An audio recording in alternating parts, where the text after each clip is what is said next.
I want to walk you through using Recurly as just a regular customer service user. The first thing I want to talk about is actually just logging into Recurly because it is so critical. So Recurly does not charge a per user fee. We want to make sure that every single user who touches Recurly has their own login, and that's very important for auditing purposes. And we'll talk a little bit about how that looks inside of Recurly a little bit further on. It's really important that everyone logs in under their own email address and that the password you use is one of the most secure passwords that you have. There's a lot of billing fraud out there today, so always make sure that that's a super unique password. I use a password tool called LastPass. You can see here it's got my different login options. And then we also offer two-factor authentication, so you can really make sure your site is secure, your login is secure. You will also note that we do log you out after 20 minutes of inactivity. So if you are coming back to Recurly after lunch break, you will get logged out, and that's just another security measure. So I'm going to go ahead and log into my account, and I will actually get logged in to my test site here, which is PurPack, my monthly kitten delivery box. So one of the great things about Recurly is that we do offer a lot of different user permissions and levels of access. And as I mentioned, we're going to really focus on that customer service level of access today. And the way access is divvied up is really just sort of by the left-hand navigation on the site. So different users will have different roles, everything from customer to admin. So as a customer service user, you're going to have access to everything under this section here. And where you're really going to spend the bulk of your time is in your accounts section. So your accounts overview gives you a dashboard of all your users, all of your current customers inside of Recurly. And there are a couple things to note on this page. So first and foremost, we give you a lot of different filters or different ways to look at your customer base. And one of the common questions we get is, why aren't all these numbers adding up to my total number of subscribers? And that's because they are just different buckets or different ways of looking at users. So one user could be in multiple buckets. So you're going to get, a greater number than 5. Even though you can see I only have 5 accounts, we may have users who are active, renewing, and in trial. So it's just a different way to click through and more easily find your users. You can very easily search by customer name, email address, those sorts of things, and pull them up. And you can also filter. So if you're just looking for users who were created on a specific date, you can do that here. So what we're going to do is spend the majority of our time in a specific account. But before we do, I want to just walk through the process of creating a new account because accounts are super important to Recurly and what we do. So when you create a new account inside of Recurly, the only required field is account code. And account code is pretty much the most unique value inside of Recurly. So once an account has been created, this value cannot be modified. Now, a lot of companies will use just a customer's email address, but keep in mind, email addresses can change. So that's not always the best value. Other companies will actually have their own unique identifiers in their own systems, and they pass that through to Recurly, and that keeps their systems really tightly integrated. So that's usually a great way to go.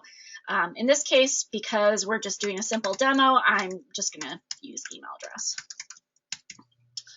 So because, again, that's the only required information, I'm going to go ahead and click Create Account. So this is my customer. You'll notice if I ever need to go in and edit this customer's account information, that account code cannot be modified, but any of this other information can. So that's really all that's required to create a customer's account inside of Recurly, and that's really just sort of the nest that holds everything else, the concepts of their billing information, their subscriptions, and all of that. So we'll go into that in a little bit more detail, but I see a question came in, so I'm just going to jump over. So there's a great question here about what happens if I put in an account code that is already taken. Well, we can actually do that live and show you here. So I'm going to go back to my accounts page and try to create a new account with that email address. And what's going to happen is it's going to get rejected. Now, there's a little bit of a difference with subscribing. So if you have a user who's already subscribed to your service and they try to sign up with that same account code, we're going to associate that subscription with their account. So we always sort of try to merge those together into one account. It's basically saying, yep, this user already exists, go ahead and merge them. So that's why it's always really important to make sure that the account codes you pass are unique to each user. All right. So for the purposes of this demo, I'm actually going to go into an account that already exists just so you can see some data and see what it looks like. So I'm going to go ahead and click on, I have all these different pre-built scenarios so you can see. And what we're really going to do is just kind of start on the right side of the page and then go go clockwise through all the details on the account. So we talked a little tiny bit about the account information and account code. So that's basically just, the very basic information about a customer, their account code, their email address, and their name. Email address is important because that's where all of the communication will come from. So you'll want to make sure to add that as well. Recurly also stores the customer's billing information. So in this case, my customer does have a credit card stored on the account. You can see here, I can go in and edit if I need to add or update billing information. And you do have the option in your Recurly configuration to determine how much address information you want to collect. In this case, I think on my site, I only collect postal code, but because I'm also collecting taxes, I need to collect the country as well. You can see a little hover there that says that's why the country is showing up. If you ever do need to take credit card information over the phone, you can do so here. So I'm going to go ahead and just update this with my test credit card number. Maybe we'll put in an advanced expiration date and save the information. And right then and there, you're going to get an update that lets you know the billing information was updated. But what doesn't show is sort of what happened behind the scenes to get that prompt. So anytime you update billing information on an account, Recurly is actually going to verify that billing information by doing a verification transaction. And you can see this in the transaction history. So I'm going to go ahead and click on it. And basically what we've done here is we've just made a call to the bank to make sure that the credit card itself is valid. So we're not checking to see if it has funds or, if they can afford your service. We're just checking to make sure that the account is open and that, the customer is in good standing. So that's done with what's called a $0 auth or a ZDA.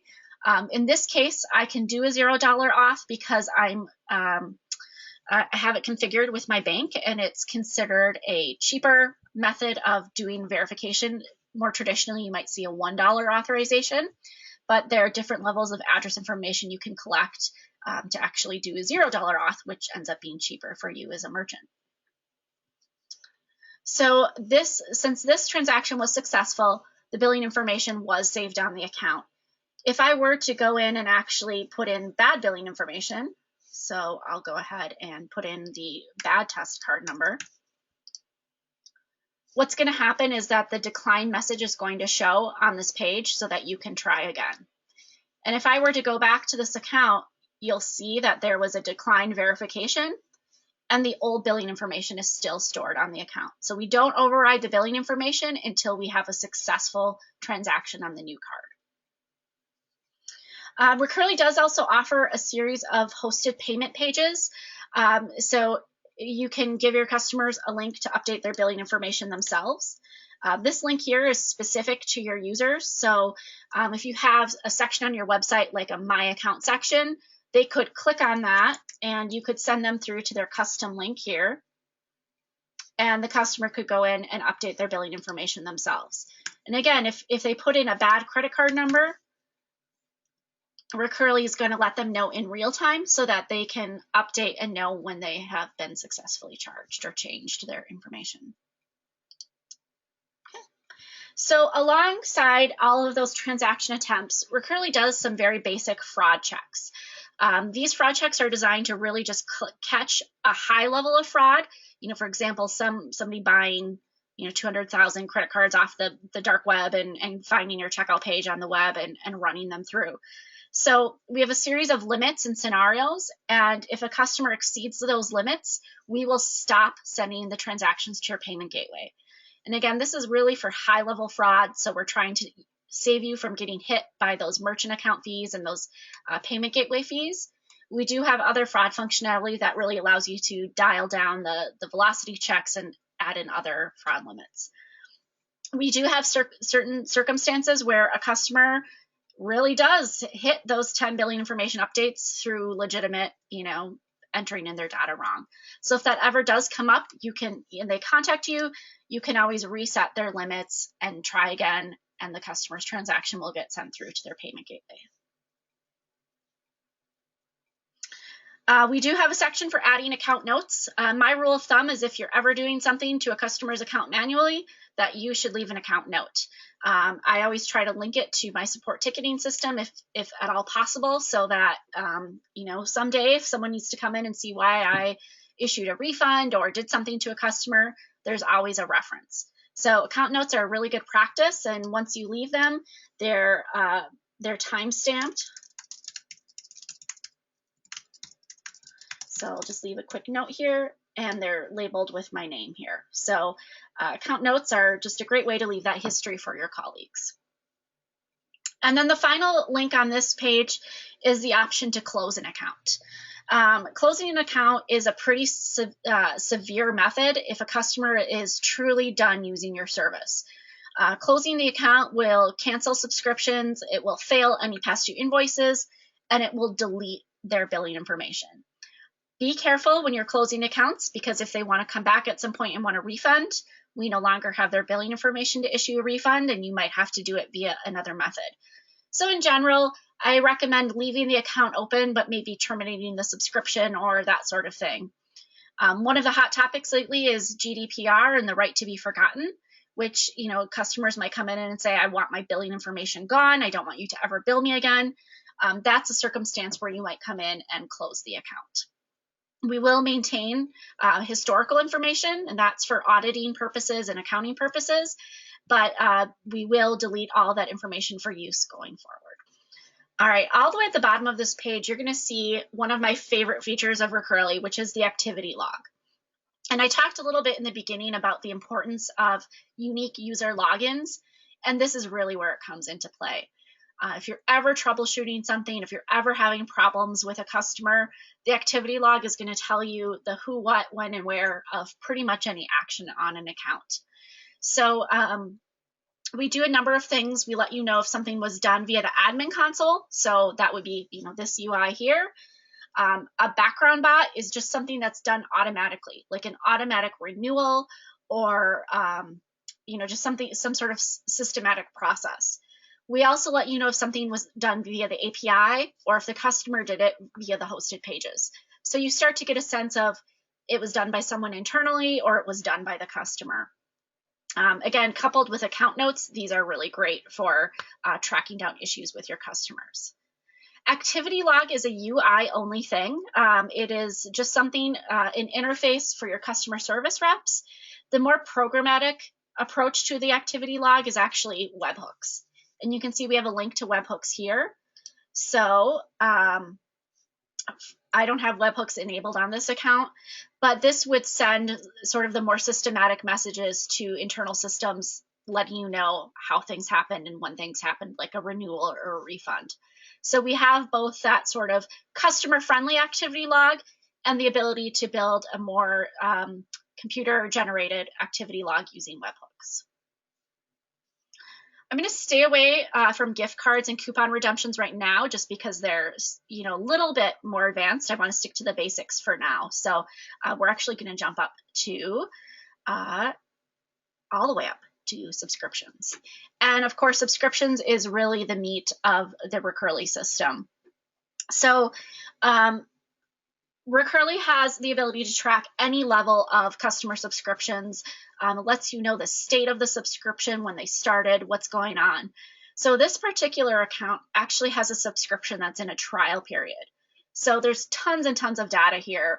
It's letting you know that the trial started yesterday, and it's a 14-day trial that will end on April 3rd.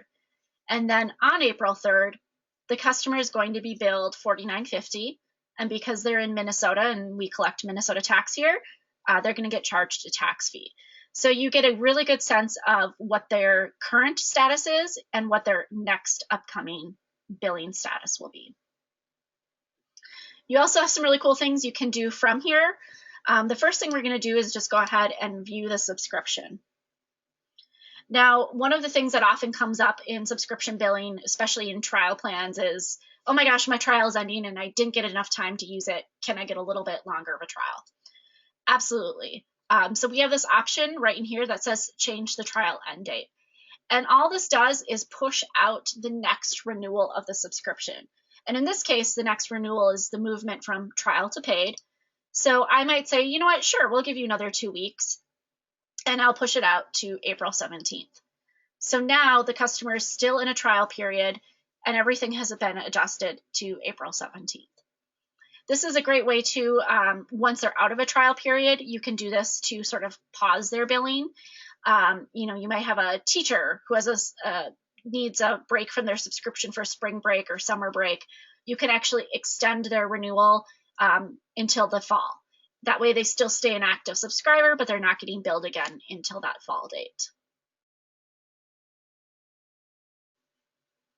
All right, so we're also going to go in and edit the subscription, and you can do any number of things from the edit view. Say, for example, now this customer is coming in and they actually want a different subscription plan. You can actually choose to move them to a different plan from this view, and you can override the pricing on a per user basis. So this is a really important feature to note, because we do often have companies that come in and we realize that they have 8,000 unique subscription plans or something even bigger than that, because they set all these different price points. You can actually have sort of a default price for your basic plan, which in this case is $175. But if you ever want to offer per user pricing, you can just override it right on the customer's account. And this customer will continue to bill at $50 a month as long as this subscription is active. We also offer add-ons. So if there are optional products you want to include in their subscription, you can just go ahead and select that. And again, if you want to, you can override the pricing. I think I put my default to 0, but I'm going to say that this is $45 per month. All right, we do have some options on how the subscription is renewed. Now, by and large, most of our customer subscriptions are evergreen, meaning that they renew forever until the customer takes some sort of action or they have some sort of payment problem. You do also have the option to just bill them for a set number of cycles and then terminate.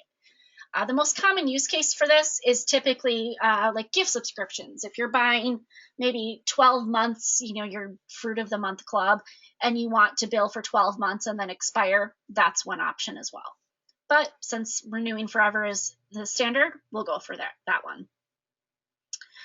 So this account that I'm using has all of the professional features, which includes manual invoicing. So I do have the option to either bill the customer using a credit card or send them an invoice. So that functionality is available inside of Recurly as well. And then probably the most important thing to know when you're editing a subscription is when to make the changes effective. You have two options. The second I'll cover first is on next renewal. So this would just wait until the customer is renewing. I think it was April 17th. Not make any changes right now, but then on April 17th, they just get billed at the new rate and the new plan. The other option is to just bill them immediately. And Recurly will issue a prorated charge to the customer and move them over to the plan immediately. Typically, what we recommend is that you do upgrades. So anything where the price is increasing or the quantity is increasing, to do those immediately. Upgrades usually indicate that the customer is engaged, they want the new service, they want to use the product, and they're okay with paying more to get it right away. Downgrades I typically recommend doing on their next renewal. And that's usually because, as a company, you might have planned on that revenue. You might have already booked the revenue that the customer agreed to, and the customer just needs to wait until their next renewal, and then they'll be downgraded and put on the lower pricing plan. So things to think about. If you do downgrade immediately, the customer gets a credit for their unused service, and that sits on their account as an account balance for future purchases. In this case, though, I want to go ahead and upgrade immediately. And then I'll get a confirmation that the customer was upgraded. Now, what you'll note is that the customer is actually still in trial.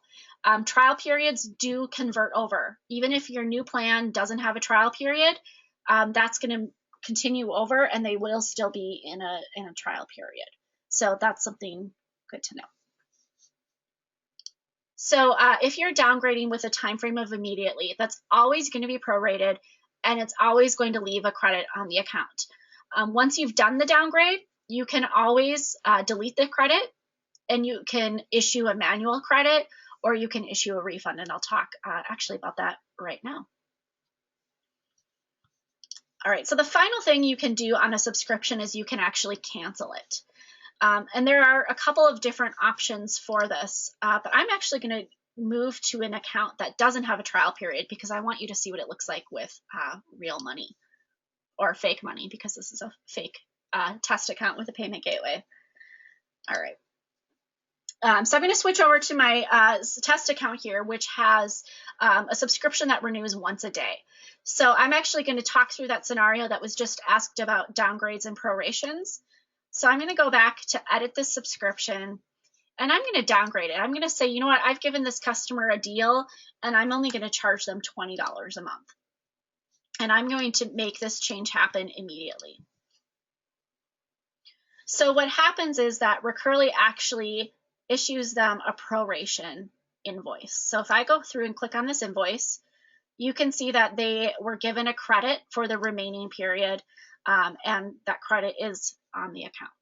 So they get a nice statement that shows this, but maybe I decide I don't want to do this. Maybe I decide, you know, maybe they were unhappy with the service and I want to refund them, or, you know, there's some other reason. I can actually delete this credit, which brings their account balance back to 0. And then I can issue a refund, which we haven't talked about yet, but let's go through cancellation and then we'll talk refunds. So, you know, maybe at this place, they've just decided they're still unhappy with the product and they want to cancel. So let's talk about a couple of those scenarios. You do have some options for canceling or expiring. The first is just to cancel at renewal. And again, this is maybe, you know, a customer who's just decided, you know, I like the product, but I don't need it anymore. So let me continue using it for what I've already paid for, but then don't bill me again. So that would be the first option. Their subscription remains active through the end of their current bill cycle. And then we would, when they would next normally be billed, it would terminate and they're done. The other option is to terminate it immediately. And usually that's coupled with an option to issue a credit to the account. But in this case, you can see there's an alert that says it's not refundable. So we're just going to go ahead and terminate the subscription. If at any point in time I decide that I want to refund the customer, I can do that outside of that flow. That terminate and refund option is really just sort of a convenience method to combine two actions. But it doesn't look at things like prorations or, you know, the history. So sometimes you do need to go back and issue refunds directly to different invoices. So this customer has been billed twice, 2 days in a row, and I can go into any one of those invoices and issue a refund. I can either issue a refund by quantity, and because this is a quantity of 1, pretty easy, or I can refund a specific amount. So if they were, you know, just maybe a little unhappy and I only want to refund $5, you can enter that custom amount in. And if you have more than one item, you can refund by line item, which will make your accounting team very, very happy. But in this case, I'm just going to go do a simple refund of $5. And we'll get a nice preview of it. So this is what the customer would see. They're going to see that there's a pending refund to their payment information. And then I'm going to go ahead and confirm it, and the refund has occurred. So the customer will get that $5 back to their credit card in about 3 to 5 business days. Anytime you issue a subscription to a user, that's really just made up of credits and charges. So the charge for the subscription is just, you know, this 1-day subscription plan. And when I downgraded them, it created a credit. But there may be circumstances where you want to charge a customer for professional services, for example. So I can go onto their account and click Add Charge. maybe they're a really advanced customer. So we're going to charge them for professional services. And if you want to tie this to any of your subscription plans or any internal accounting codes, you can do that. You can also have, you can set time frames for your credits and charges. And this is primarily for your accounting staff and if they need to recognize revenue over a period of time. If this is just a one-day thing, you know, you're giving your professional services today, you could just say today. But maybe this is a date range. Maybe they're getting professional services for a full month. So I want to recognize that throughout the month. I'm going to go ahead and click Add Charge. And then now you'll see a banner on the account that says the customer has $5,000 in uninvoiced charges. So they haven't actually been charged yet. Now, as a common scenario that I'm sure happens a lot with folks, maybe you want to discount their professional services and you really want to show that they've gotten a discount. One option would be to add a credit and say $3,000 here. And we'll say professional services discount. And I think we're going to do that same date range just to make it easy on our accounting staff. And now you'll see that they actually have an adjusted balance of $2,000 on their account because we charged them $5,000 and we credited them $3,000. So these are this is just kind of imaginary money at this point. It's sitting on their account and nothing happens until you actually go ahead and invoice it. Now, one thing you could do is just leave this on their account. And as soon as they have a subscription that renews, these charges and credits will roll up into that subscription invoice and everything will be billed at once. But I want to bill them right now, so I'm going to go ahead and click Generate Invoice. So you can see here that the credits and charges are summed up and there are taxes applied. And you have a couple of different options here. You can charge them with the billing information on file, or because this is a relatively high dollar amount, I'm actually going to send them an invoice. And I'm going to give them net 30 to pay. So as soon as I post this, the customer is going to get an email and the net 30 countdown will start. So now the customer has, if you take a look in their invoice section, they have a nice invoice that is pending payment. And as soon as I receive that check in the mail or the wire from the bank, I can go in and record those payments here. So we'll say that they record, you can leave transaction notes and they are paid in full. So there is one other scenario I want to talk about, which you're going to deal with a lot, which are customers who have payment problems. In recurring billing, it's very, very common to have people go delinquent. People move, people run out of money on their credit cards, people get new credit cards, especially as banks are focusing on chip cards and boy, Sam's Club is changing out their processor. All sorts of things are happening that make a customer go past due. So I have a customer here who is currently in the past due state. And one of the things you'll probably hear a lot is, well, you know, what happened? Why am I past due? And the first thing you can do is actually look at their account to see what's going on. So you can see that this account does have a series of transactions that are past due. And I'm going to click into this one for more information. The transaction details are going to be your number one step in troubleshooting for your customers. One of the top decline reasons is unfortunately a generic decline, whether it's because the customer's bank doesn't share more information or the payment gateway just doesn't have that level of granularity. A generic decline is very normal. And when that happens, the only option is really for the customer to contact their bank and figure out what happened. And the customer can then correct whatever has gone wrong and come back and try again. But you can see here that, you know, this customer has a normal decline.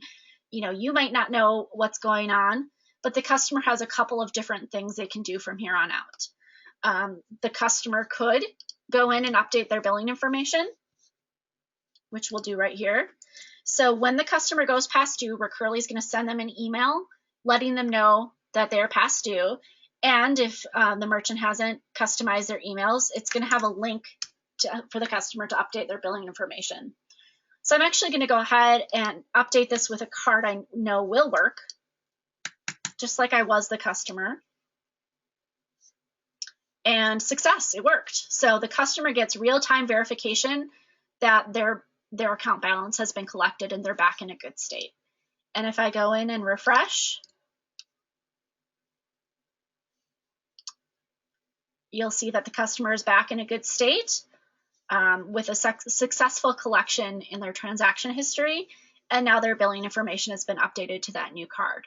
So the customer is back on good standing, and they're good to go.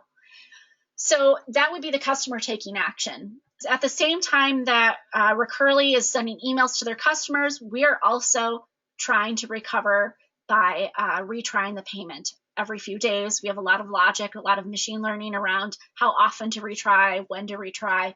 So there are multiple things going on in the background to help drive that recovery and get your customer back in good standing.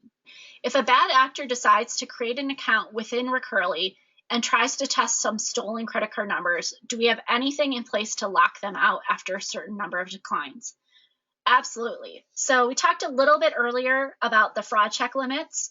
So over here on the right-hand side of the page, we will lock them out after 10 attempts for billing info updates in 24 hours or 10 subscription attempts in 1 hour. So if they are trying a bunch of credit cards, we will start rejecting them due to fraud velocity after it hits these limits and no longer send them to the payment gateway. Recurly does have other functionality that takes it up a level. So for merchants who are, I believe, on the professional plan, we have a fraud management feature. And we have 2 levels of fraud management. The highest level is this direct integration with a fraud service called Count, and that allows pretty much unlimited customization. We have sort of a medium solution, Recurly's fraud management functionality, that allows you to customize the number of tries before they're locked out. It allows you to block certain countries, and it also looks at a risk score for a customer. So if they're sort of out there in the web known as a bad actor, they're going to get rejected very, very quickly. So each of the fraud settings is sort of designed to follow your stage of business or the level of fraud you might be exposed to. So you can work with those different tools and see which is most appropriate for your business. So part of what I'm going to do is actually just hop over to Recurly's hosted pages.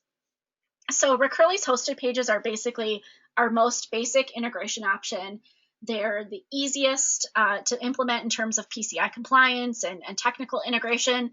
We basically host your checkout page, so all you need to do is link your customers to it and they can check out. When you're accessing your list of plans, you can actually just click on one of them, and here is the link to the hosted page. So the hosted page is, again, super simple, pretty limited in terms of customization, but in a way that's intentional to keep them secure and not allow a lot of loopholes for people to try things. But in terms of talking about account codes, I'm going to sign up here.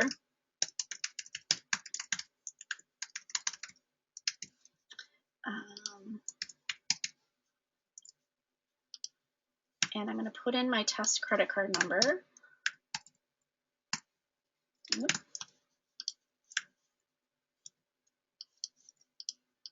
Okay. And I'm going to go ahead and sign up.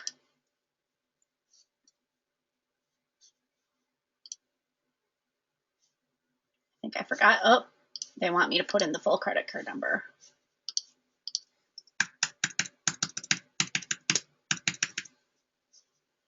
There we go. All right. So I now have a subscription to this plan. And because we're in a test site, it gives you a nice link to look at it within your Recurly site. But if you have that user coming back, and maybe they're going to sign up for a different plan now. So let's go back and pick just a different plan here and go to that hosted page. I'm going to use the same email address right here.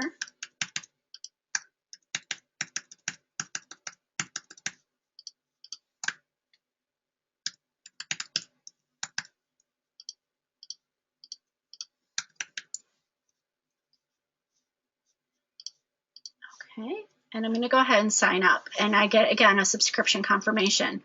So now if I go back to this account inside of Recurly and refresh, it actually has 2 subscriptions. So Recurly is taking that account code, which in the case of the hosted pages is the email address, and they're recognizing that that's the same user. So that subscription gets associated with the account and everything is managed within one account. So that's really nice and easy to do. This is only done on a site, per site basis. So if you're multiple different companies, we don't, merge or share information that way.